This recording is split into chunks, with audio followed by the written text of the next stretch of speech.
بسم اللہ الرحمن الرحیم نحمدہ ونصلی علی رسول الکریم۔ اچھا، اب یہ ایک مسئلہ ہے کہ آیا کوہنیاں اور ٹخنے دونوں دھونے کے حکم میں داخل ہیں یا نہیں۔ کوہنیاں اور ٹخنے دھونے کے حکم میں داخل ہیں یا نہیں، اس میں ائمہ کا اختلاف ہے۔ والمرفقان والکعبان تدخلان فی فرض الغسل عند علمائنا الثلاثة خلافا للزفر۔ تو ہمارے تینوں علماء کے نزدیک دونوں کوہنیاں اور دونوں ٹخنے دھونے کے فرض میں داخل ہیں، بخلاف امام زفر۔ ان کا اس میں اختلاف ہے، امام زفر صاحب کا، وہ کہتے ہیں کہ داخل نہیں ہیں۔ اچھا، اس بارے میں اختلاف یہ ہے کہ کوہنیاں ہاتھوں کے دھونے میں اور ٹخنے پیروں کے دھونے میں داخل ہیں یا خارج۔ تو امام ابو حنیفہ اور صاحبین سے مراد امام یوسف اور امام محمد رحمہ اللہ علیہ ہیں کے نزدیک داخل ہے۔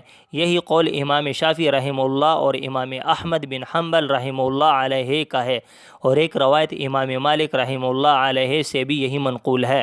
اچھا، اب دوسرا مذہب اس میں امام زفر کے نزدیک خارج ہے، وہ کہتے ہیں کہ نہیں، داخل نہیں ہے۔ یہی ایک روایت امام مالک کی بھی ہے۔ اچھا، امام زفر رحمۃ اللہ علیہ کی دلیل کیا ہے؟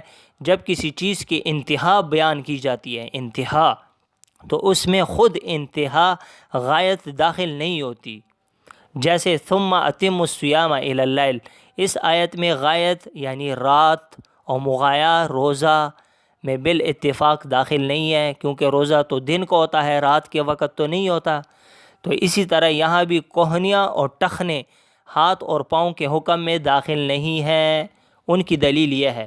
تو ہم جواب میں یہ کہتے ہیں، امام زفر کا یہ کہنا کہ غایت و مغایا کے حکم میں مطلقاً داخل نہیں ہوتی، ہمیں تسلیم نہیں ہے۔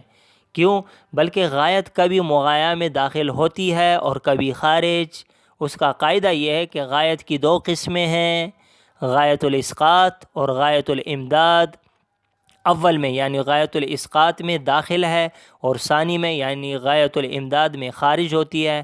تو غایت الاسقاط کی تعریف یہ ہے، جس جگہ غایت مغایا کی جنس ہو، جیسے آیت وضو میں ہاتھ کا اطلاق انگلیوں سے لے کر بغل تک ہوتا ہے، فَاغْسِلُوا وُجُوهَكُمْ وَأَيْدِيَكُمْ إِلَى الْمَرَافِقِ میں غایت کا ذکر کوہنیوں سے اوپر کے حصے کو دھونے کے حکم سے ساقط کرنے کے لیے ہے۔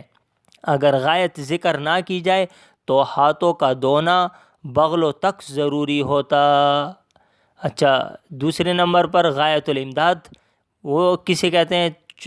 غایت الامداد کی تعریف یہ ہے، جو حکم کو بڑھانے اور پہلانے کے لیے ذکر کی جاتی ہے اور غایت اپنے ماقبل مغایا کی جنس سے نہ ہو۔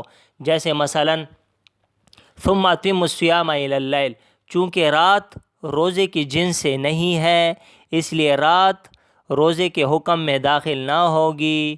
دونوں غایتوں میں فرق ہے، لہٰذا ایک کا دوسرے پر قیاس کرنا درست نہیں۔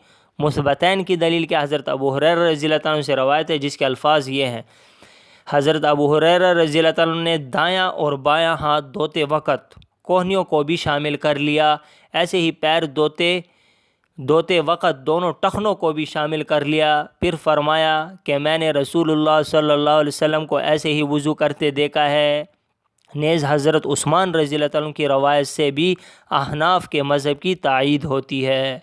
سبحان ربک رب العزت عما یصفون وسلام علی المرسلین والحمد للہ رب العالمین۔